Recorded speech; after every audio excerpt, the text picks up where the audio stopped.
ఉండేటువంటి తెలంగాణ రాష్ట్ర ముఖ్యమంత్రి రేవంత్ రెడ్డి గారు ఏదో మాట్లాడినారని చెప్పేసి వైఎస్ఆర్సీపీ వాళ్ళకి జెండా అయితే ఉంది కానీ అజెండా లేని రాజకీయాలు చేస్తూ ఉన్నారు.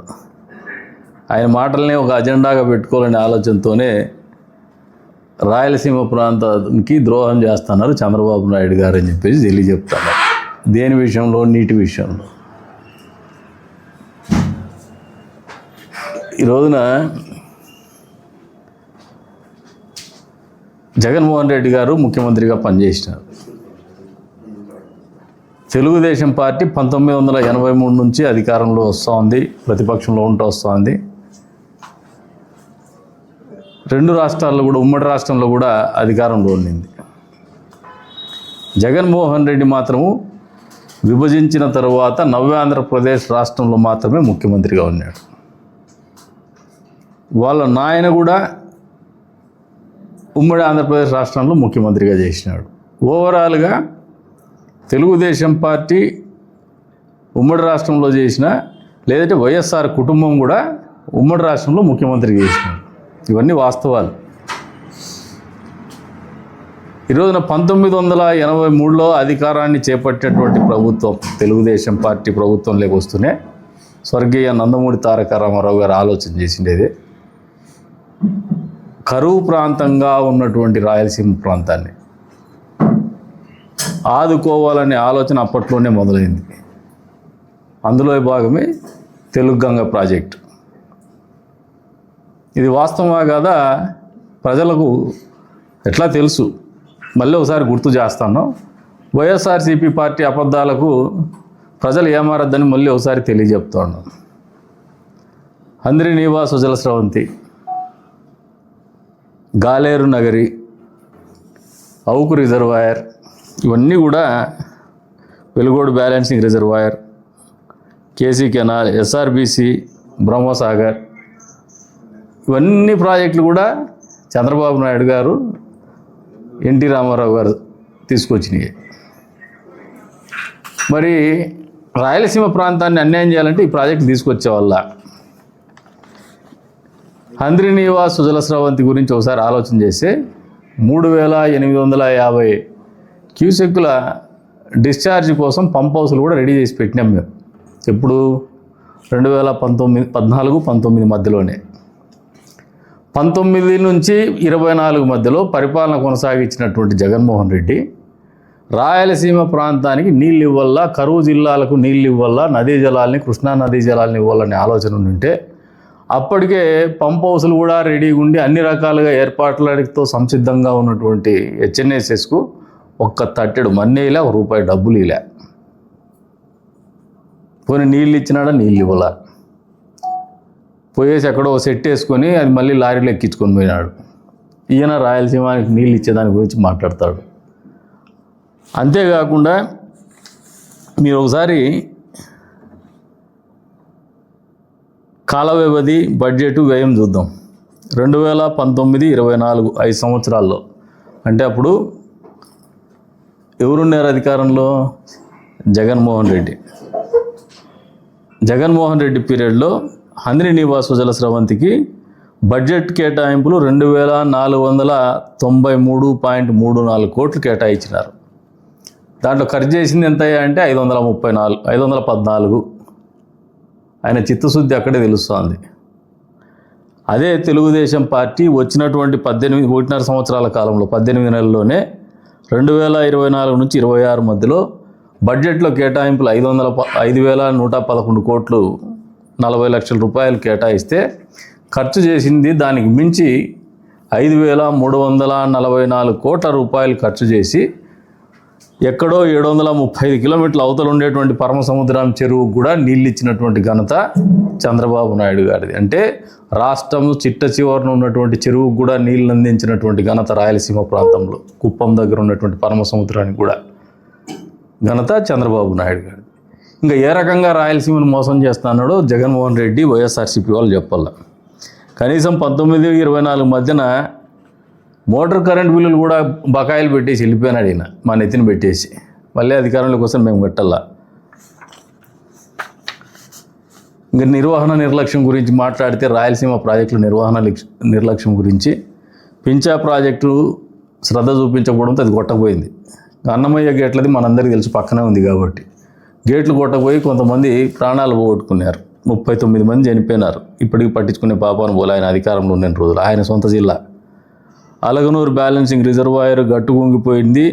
సెప్టెంబర్ 21 నుండి ఆయకట్టుకు నీళ్ళు ఇచ్చేది కూడా ఆపేసినారు. గాలేరు నగర్కి కీలకమైన గోరకల్లు రిజర్వాయర్ ప్రమాదంలో పడితే 5 సంవత్సరాలు ఒక్క రూపాయి కూడా విడుదల చేయలే ఆయన. అవుకు నిర్వహణ లోపభూయిష్టంతో అది కూడా నష్టం వాటిల్లింది. ఇక రాయలసీమ ప్రాజెక్టులు రిజర్వాయర్ల భద్రత 2024 సంవత్సరంలో తుంగభద్ర డ్యాంకు గేటు కొట్టకపోతే చంద్రబాబు నాయుడు గారు యుద్ధ ప్రాతిపదిక మీద రిపేర్ చేసి వాటర్ మేనేజ్మెంట్ చేసుకోవాలని వాటర్ని రెస్టోర్ చేయగలిగినారు. అపారమైనటువంటి నష్టం నుంచి కాపాడగలిగినారు. తదుపరి అధికారులకు రాగానే కొత్త స్టాప్ లాక్ గేట్ను 5 రోజుల్లోనే పెట్టినారు. ఈ చర్యలతో దాదాపు 40 టీఎంసీ నీటిని కాపాడినాం. కొత్త గేట్ల నిర్మాణ పనులు 54.42 కోట్ల రూపాయలతో పూర్తి చేయగలిగినాం తుంగభద్ర డ్యాంకి. ప్రాజెక్టుల మరమ్మతుల నిమిత్తం కోసం శ్రీశైలంకు 203 కోట్లు, గోరవకల్లు రిజర్వాయర్కు 55.50 కోట్లు, అవుకుకు 4.5 కోట్లు, అలగనూరుకు 36 కోట్లు నిధులు మంజూరు చేసినాం. అది చంద్రబాబు నాయుడు గారికి ఉన్నటువంటి విఘ్నత. మీ హయాంలో రూపాయి ఇవ్వాల. గేట్లు కొట్టకపోతే కూడా చేయలేని పరిస్థితికి మీరు పోయినారు. ఈరోజున ఇంత ఆగాంతం ఎందుకు చేస్తున్నావు నువ్వంటే, రాయలసీమ ఎత్తిపోతల పథకం అని ఒకటి అడ్మినిస్ట్రేటివ్ శాంక్షన్ ఇచ్చినావు. 3,825 కోట్లకు అడ్మినిస్ట్రేటివ్ శాంక్షన్ ఇచ్చినారు మొత్తంలో. అసలు నేషనల్ గ్రీన్ ట్రిబ్యునల్ నుంచి ఆ డిపిఆర్ని అడ్డం పెట్టుకొని మొదటగా పిఎల్ఆర్ ప్రాజెక్ట్స్ వన్కి పనులు ఇచ్చేస్తావు. అసలు నేషనల్ గ్రీన్ ట్రిబ్యునల్ నుంచి ఎన్విరాన్మెంటల్ క్లియరెన్స్ తీసుకోరు మీరు. డిపిఆర్ పేరు చెప్పేసి మీరు పనులు చేస్తామంటే ఎన్జిటి వాళ్ళు 24 మార్చి 22వ తారీఖున షోకాజ్ నోటీస్ ఇచ్చినారు. 2,65 లక్షల పెనలైజ్ చేసినారు, మిమ్మల్ని పెనాల్టీ విధించినారు.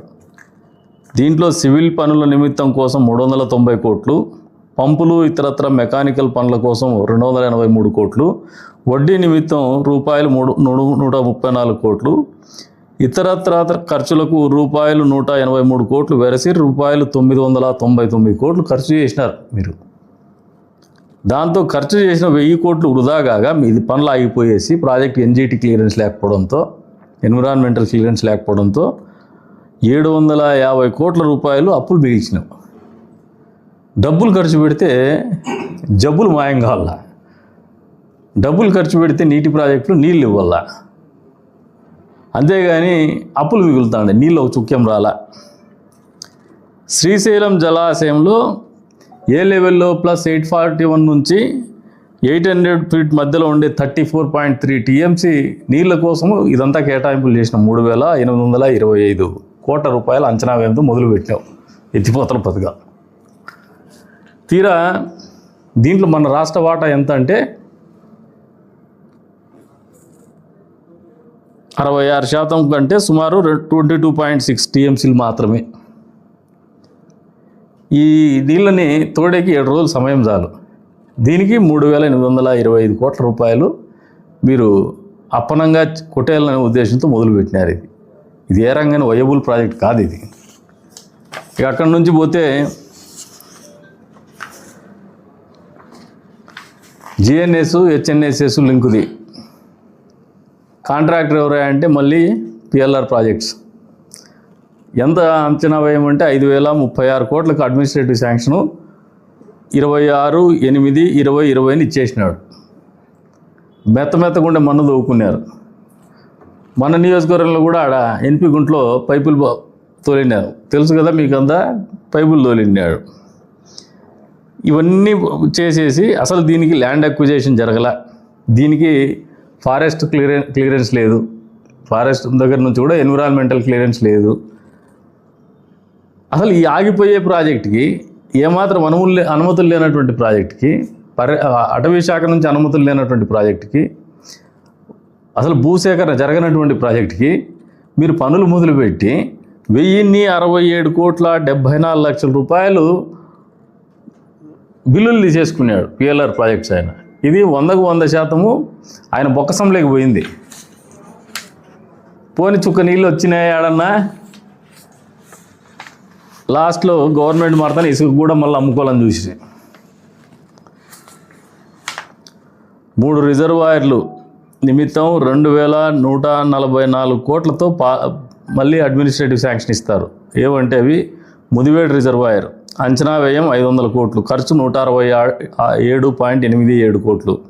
నేతిగుంటపల్లి రిజర్వాయర్ అంచనా వ్యయం 571 కోట్లు, ఖర్చు 484 కోట్లు. ఆవులపల్లి రిజర్వాయర్ అంచనా 482 కోట్లు, ఖర్చు 28 కోట్లు. ఎటువంటి పర్యావరణ అనుమతులు మళ్ళీ దీనికి కూడా లేవు. ఎన్జిటి 100 కోట్లు పెనాల్టీ ఇచ్చింది నేషనల్ గ్రీన్ ట్రిబ్యునల్. అందులో 25 కోట్లు చెల్లించేసినాడు సారు. ఇది ఎవరి సొమ్ము? ప్రజల సొమ్ము. ఈయన చేసే పరిపాలన ఎంత అందంగా ఉంది ఏంది. ఈయన ప్రాజెక్టుల గురించి మాట్లాడతాడు. ఈయన ప్రాజెక్టు కంటే అదొక డబ్బు దబ్బేసే ఒక మార్గం ఈయనకి. వైఎస్ఆర్సీపీ పార్టీ నాయకులకు కావచ్చు, వాళ్ళ ముఖ్యమంత్రి గారికి పనిచేసినటువంటి ముఖ్యమంత్రి గారికి కావచ్చు. అది పిఎల్ఆర్ కంపెనీ. ల్యాండ్ అక్విజిషన్కు 191 కోట్ల రూపాయలు రైతులకు చెల్లించకుండానే బలవంతంగా భూమి అక్కడ ల్యాండ్ గ్రాబింగ్ అయ్యేది. పిఎల్ఆర్ ప్రాజెక్ట్స్ రూపాయి కూడా డబ్బులు చెల్లించకుండా 191 కోట్లు చెల్లించాల్సిన దగ్గర పనులు కూడా చేసుకొని ఆ 1067 కోట్లు బిల్ చేసుకుంటాడు. రైతులకి నోట్లేమో మట్టే, వాళ్ళ భూములు అయితే బిక్కొని దాంట్లో పనులు చేసేసినారు. ఖర్చు పెట్టిన 688 కోట్ల ప్రభుత్వ ధనం అయిపోయింది, దానికతా అయిపోయింది. ఈరోజు మీరు ఒకసారి గమనిస్తే పత్రికా విలేకరులు కూడా నాతో పాటు రాజకీయాల్లో నేను వచ్చినప్పటి నుంచి కూడా చూస్తూనే ఉన్నా. మన అనంతపురం జిల్లానే చూసుకుందాం. మన కదిరి నియోజకవర్గం ఉండే అనంతపురం, ఉమ్మడి అనంతపురం జిల్లానే. దాదాపు మేము కొత్తగా రాజకీయాల్లోకి వచ్చినప్పుడు కాంగ్రెస్ పార్టీ ఉండేది. కాంగ్రెస్ పార్టీ కేంద్రంలో కూడా ఉండేది యూపీఏ గవర్నమెంట్. అనంతపురం జిల్లా కరువు జిల్లా కాపాడుకోకుండా అత్యల్ప వర్షపాతం అని పదే మాట్లాడేవాళ్ళం మనం. అక్కడెక్కడ రాజస్థాన్లో జైసల్మేర్ తర్వాత అత్యల్ప వర్షపాతం ఉన్నటువంటి జిల్లా. ఎడారి ఛాయలు కనపడుతుండే, పంటలు పెట్టుకోలేనటువంటి పరిస్థితిలో ఉన్నాము. అసలు ఇక్కడ బతకడమే కష్టమైంది. గంజి కరువు కూడా వచ్చింది 2003-2004 మధ్యలో. మీకు గుర్తుందో లేదో, కమ్యూనిస్టులు గంజి కేంద్రాలు పెట్టినారు ఈ జిల్లాలో. కూలీలకి కూలీ పని చేసుకోవడానికి పని లేక, పశువులకు పశుగ్రాసం లేక, అటువంటి పరిస్థితిలో కూడా చంద్రబాబు నాయుడు గారు ఆ రోజున ఫాడర్ని తెచ్చేసి హాస్టల్ పెట్టినారు పశువుల కోసం. అక్కడి నుంచి ఆయన ఆలోచన మారి ఈ ప్రాంతాన్ని కాపాడాలనే ఆలోచనతోనే మీరు ఇప్పుడు ఆలోచన చేస్తే 2026 సంవత్సరంలో అడుగు పెట్టినాం కొత్తగా. కియా కంపెనీ వచ్చినాక అనంతపురం జిల్లా ముఖ చిత్రం మారిందా లేదా ప్రజలు అర్థం చేసుకోవాలి. ఆర్థిక పరిస్థితిలో మార్పు వచ్చిందా లేదా అర్థం చేసుకోవాలి.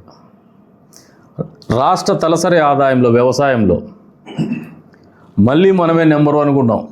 ఎందుకు ఉన్నామంటే హార్టికల్చర్ ద్వారా వచ్చేటువంటి ఆదాయం అనేది అత్యధికం అనంతపురం జిల్లా నుంచే వస్తుంది. వీఆర్ ద నెంబర్ 1 జిఎస్డిపిలో, హార్టికల్చర్లో. ఇవన్నీ వచ్చిన మార్పులు. దాంతోపాటు 2014 నుంచి 19 మధ్యలో చెర్లోపల్లి రిజర్వాయర్ కూడా చంద్రబాబు నాయుడు గారి హయాంలో జరిగింది. అది గొల్లపల్లి రిజర్వాయర్ అప్పుడే జరిగింది. దాని నుంచి నీటి కేటాయింపులు కియాకి ఇచ్చినాం. చెర్లోపల్లి రిజర్వాయర్లో నీళ్ళు ఇచ్చినాక చెరువులకు నీళ్ళు ఇచ్చినాం. ఇవన్నీ రాయలసీమ ప్రాంతానికి నీళ్ళు ఇచ్చింది కాదా? ఈ 18 నెలల కాలంలో జగన్మోహన్ రెడ్డి నియోజకవర్గానికి కూడా నీళ్ళు ఇచ్చినాం. కాలు ఎగరేసుకొని చెప్తాం మేము. ఇంకా ఆయనకి ఏం బుద్ధి లేదో ఏం సిగ్గు లేదో ఈ పార్టీ వాళ్ళకి కానీ వాళ్ళ నాయకులకు కానీ జగన్మోహన్ రెడ్డికి కానీ ఇంకా రాయలసీమ ప్రాంతానికి నీళ్ళ గురించి చంద్రబాబు నాయుడు మోసం చేసినాడు, చంద్రబాబు నాయుడు ద్రోహి అని మాట్లాడతాడు. మీరు ఎక్కడైనా బహిరంగ చర్చకు వచ్చే శక్తి సామర్థ్యాలు మీకు ఉన్నాయా చెప్పండి. అంతేగాని అడ్డగోలుగా అబద్ధాలు చెప్తూ రాజకీయ మనుగడ సాగించాలని మాత్రం అనుకోబోకండి. ప్రజలకు అన్నీ తెలుసు. ఈ రోజున అనంతపురం జిల్లాలో భూములు కొనాలంటే భూముల రేట్లకు రెక్కలు వచ్చినాయి. ఎందుకు వచ్చినాయి? నీళ్లు ఉన్నాయి, కనెక్టివిటీ ఉంది, రోడ్స్ పెరిగినాయి. మేము వచ్చిన తర్వాత ఈ 18 నెలల కాలంలో కదిరి ప్రాంతాన్ని చూసుకోండి కనెక్టివిటీ. మీరు పూర్తి చేయలేని అన్ని రోడ్లు మేము పూర్తి చేసినాం, హైవేస్ అన్నిటి కూడా. మీకు చిత్తశుద్ధి లేకపోయింది, మాకుంది. ఇదే తలుపుల మండలమే కావచ్చు, ఎన్పి గుంటలో వంకమద్ది చెరువుకే కావచ్చు, ఇతరత్ర చెరువులకే కావచ్చు, మీరు నీళ్ళు లేకపోయినారు, మేము ఇచ్చినాం అదే కాలువల్లోనే. మీరు ఎందుకు చేయలేకపోయినారు? మరి మీకు చిత్తశుద్ధి ఉందా? అసలు మీ స్థానిక నాయకులు కానీ జిల్లా నాయకులు కానీ మాట్లాడే హక్కు ఉందా? ఏమనంటే లైనింగ్ పనులు అంటారు. లైనింగ్ పనుల ద్వారా మరింత మేలే జరుగుతోంది, ఎక్కడ కూడా రైతాంగానికి నష్టం జరగలా. మీరు అపోహలు సృష్టించే ప్రయత్నం చేసినారు ఆదిలో. ఈ రోజున ఏ ఒక్క రైతు కూడా మాట్లాడడం లైనింగ్ జరిగింది మేము నష్టపోయినామని ఏ ఒక్క రైతు కూడా మాట్లాడడం లేదు. ఒక్క రైతు సంఘం కూడా ముందుకు వచ్చి ధర్నాలు గిర్నాలు చేయడంలే. ఎందుకంటే నీళ్ళు ఇవ్వగలిగినాం. వాటర్ మేనేజ్మెంట్లో ఎక్స్ట్రాడినరీ లెవెల్లో ఈ రోజున ఏ రిజర్వాయర్ అన్నా తీసుకోండి మీరు, దాదాపు 90% మేర పైచిలకు రిజర్వాయర్లు అన్నీ జలకలతో ఉట్టిపడతా ఉన్నాయి, నీళ్లతో నిండున్నాయి. ఇది ఒక అవుట్ స్టాండింగ్ పర్ఫార్మెన్స్. భూగర్భ జలాలు రాష్ట్ర వ్యాప్తంగా కూడా పెరిగినటువంటి పరిస్థితి. ఇవన్నీ ఎట్లా సాధించినారు? వాటర్ మేనేజ్మెంట్లో ఆయనకు ఉన్నటువంటి విఘ్నత. ఆంధ్రప్రదేశ్ రాష్ట్రంలో అన్ని ప్రాంతాలను కూడా అభివృద్ధి చేయాలా, అన్ని ప్రాంతాలకు నీళ్ళు ఇవ్వాలా, వాటర్ మేనేజ్మెంట్లో ఇంటిగ్రేషన్ ఆఫ్ రివర్స్ ఇవన్నీ జరగల్లా, ఖచ్చితంగా నదుల అనుసంధానం జరగల్లా అనే ఆలోచనతోనే ఆయన ముందుకు పోతున్నాడు. అందులో ఒక కృతనిశ్చయంతో ఉన్నాడు. రాయలసీమని రతనాలసీమగా మార్చే ప్రయత్నంలో దాదాపు 50% మేర ఆయన ముందుకు పోగలిగినాడు. రిమైనింగ్ 50% కూడా పూర్తి చేయగలుగుతాడు అని ఖచ్చితంగా ఘంటాపథంగా చెప్తున్నాం. రాయలసీమ ప్రాంతానికి నిజంగా ఎవరైనా చేసినారంటే అది స్వర్గీయ నందమూరి తారక రామారావు గారి నుంచి మొదలు పెడితే చంద్రబాబు నాయుడు గారి పేర్లు వినపడతాయి, కానీ మీ పేర్లు వినపడవు నాయన. మీరు ఆలోచన చేసుకోండి. పదే అబద్ధాలు చెప్తే అవి నిజాలు అయిపోవు. ప్రజలు విఘ్నులు కాబట్టి మారమని హితవు పలుకుతాండం, వాస్తవంలోకి రమ్మంటాండం, వాస్తవ పరిస్థితుల్లో బతకమని చెప్పేసి కూడా ఈ సందర్భంగా తెలియజేసుకుంటున్నాం. రాయలసీమ ప్రాంతానికి మంచి చేసిండేది, నీళ్ళ ప్రాజెక్టు విషయాల్లో మంచి జరిసిండేది కానీ, అభివృద్ధికిలో ముందుకు తీసుకుపోయిండేది కానీ తెలుగుదేశం ప్రభుత్వము, చంద్రబాబు నాయుడు గారు, స్వర్గీయ నందమూరి తారక రామారావు గారి భాగస్వామ్యంతోనే అని చెప్పేసి కూడా మరి ఘంటాపథంగా చెప్తాను.